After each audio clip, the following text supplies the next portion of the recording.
Hello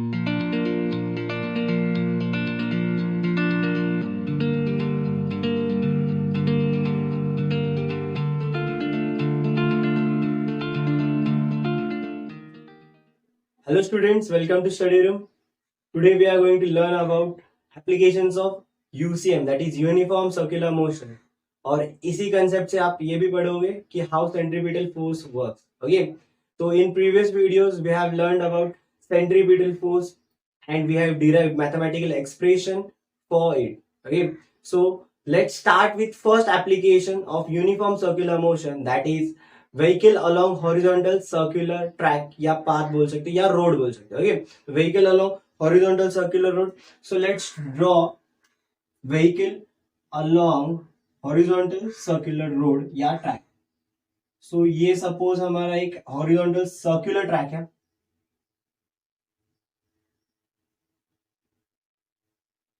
okay okay, तो ये इसका सेंटर है और ये उसका कर्वेचर होगा, ये रेडियस ऑफ कर्वेचर होगा. सपोज यहाँ पे मेरी एक व्हीकल है,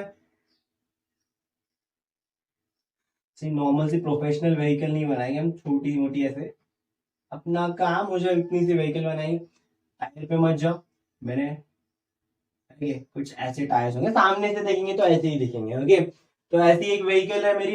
अब अगर मैं इसके इक्विलिब्रियम पोजीशन पे कंपोनेंट्स निकालने जाऊं तो सेंटर ऑफ मास से नीचे होगा weight, that is mg, upward direction में नॉर्मल रिएक्शन. अब ये व्हीकल हमारी सर्कुलर ट्रैक में, सर्कुलर पाथ में ट्रैवल कर रही है, तो वो बाहर स्किड ना हो जाए, राइट, बाहर ऐसे टॉगल ना हो जाए, तो उसके लिए क्या होगा, इस व्हीकल के टायर्स एंड जो हमारा रोड है उसके बीच में क्या होगा, फ्रिक्शनल फोर्स अप्लाई करेगा. फ्रिक्शनल फोर्स होगा तो वो फ्रिक्शनल फोर्स क्या हो जाएगा, टुवर्ड्स द सेंटर, ताकि ये ऐसे बाहर निकल ना जाए. ओके, अब यहाँ पे हम लोग क्या होता है कि हमारा जो कोई भी ऑब्जेक्ट है वो सर्कुलर पाथ में जब ट्रैवल करता है तो उसको सर्कुलर पाथ में ट्रैवल करते रहने का काम कौन करता है, या फिर any object travelling in a circular path, then only one force will help that object to be in that circular track, right, which is that force. So centripetal force. Okay, कौन होता है वो, सेंट्रीपिटल फोर्स. सेंट्रीपिटल फोर्स होता है जो कि उस object को सर्कुलर ट्रैक में ट्रैवल करते रहने को क्या करता है, हेल्प करता है, या फिर सेंट्रीपिटल फोर्स की वजह से ही वो ऑब्जेक्ट होता है वो सर्कुलर पाथ को ट्रैवल कर सकता है या पाथ को फॉलो कर सकता है. एंड सेंट्रीपिटल फोर्स का हम लोग ने लास्ट वीडियो में डेफिनेशन क्या पढ़ा था. So centripetal force is nothing but net force towards centre, net force towards centre. अब इन दिस केस हमारा नेट फोर्स कौन सा है, जो सेंटर की तरफ लग रहा है. जो हमारा फ्रिक्शनल फोर्स है वो क्या है, वही सिर्फ एक है जो कि लग रहा है सेंटर की तरफ, right. So in this case centripetal force, centripetal force is equals to frictional force. You can write centripetal force as mr omega square. That means अगर आपको एंगुलर वेलोसिटी के टर्म्स में कुछ फाइंड आउट करनी है चीजें तो आप ओमेगा स्क्वायर यूज कर सकते हो. Otherwise you can use mv square by r, where v is nothing but linear velocity is equals to fs. This will be a first expression या फिर इक्वेशन. ओके, सो अब और एक इक्वेशन कौन सा निकल सकता है यहां से, तो यहाँ पे और एक इक्वेशन निकल सकता है जो हो जाएगा हमारा mg is equals to n. This will be second equation. Okay, so to solve these two equations हम लोग क्या करेंगे, divide equation 1 by 2. Okay, so here dividing equation 1 by 2. Okay, so हमें क्या मिलेगा, fs n is equals to क्या हो जाएगा, ये मैं mv स्क्वायर ही यूज कर रहा हूं, mv square by r mg.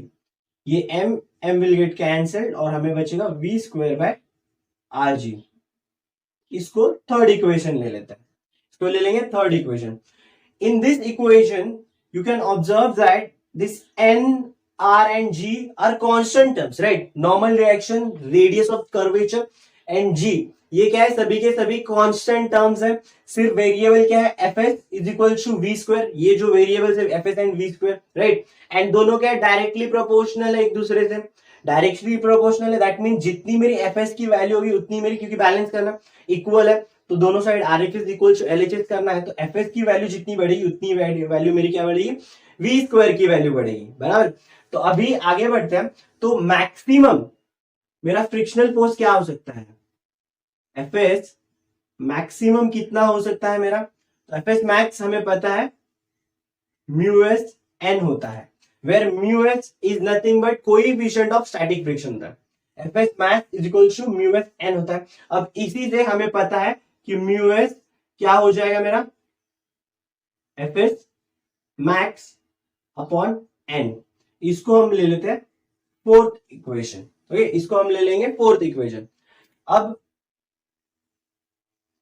If we solve ahead, अगर हम यहां पे ऑब्जर्व करते हैं इक्वेशन नंबर 3 को, तो यहाँ पे क्या है, मैंने अभी जस्ट बताया कि N R G constant terms है, सिर्फ वेरिएबल क्या है, F S is equal to V square, बराबर? तो अगर मैं मैक्सिमम वेलोसिटी मुझे फाइंड आउट करें, मुझे मैक्सिमम वेलोसिटी की बात करता हूं मैं, तो मैक्सिमम वेलोसिटी के लिए my frictional force will be also maximum, right? Maximum velocity के लिए मेरा फ्रिक्शनल फोर्स भी मैक्सिमम होगा, okay? So I can write by equation 3, I can write as Fs max upon n is equal to V square max upon Rg, right? V square max upon Rg, because मेरा क्या है, V square maximum के लिए मेरा Fs भी maximum होगा। अब इसको अगर हम लोग इक्वेशन नंबर 5 ले ले and comparing equation number 5 and equation number 4, comparing equation number 5 and 4, you will observe here that कि Fs max upon n is equal to mu s है, and in equation number 5 Fs max upon n is equal to v square max by rg है। So we can write here as mu s is equal to v square max upon rg, right? Mu S is equal to V square max upon R G. अब यहाँ पे हमें अगर maximum velocity find out करनी है, so मेरा V square max is equal to mu S R G हो जाएगा, and V is equal to V max is equal to क्या हो जाएगा, म्यू एस आर जी का रूट हो जाएगा, and this is our final expression, okay?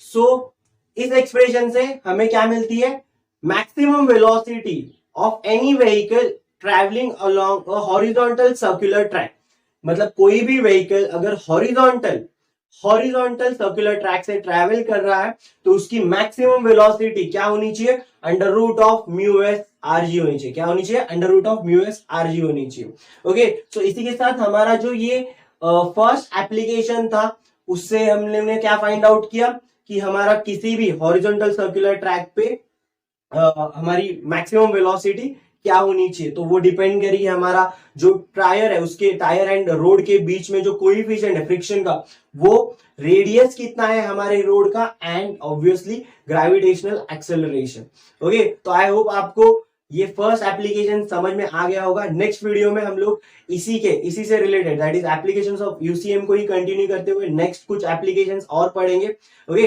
तब तक के लिए stay tuned and thank you for watching.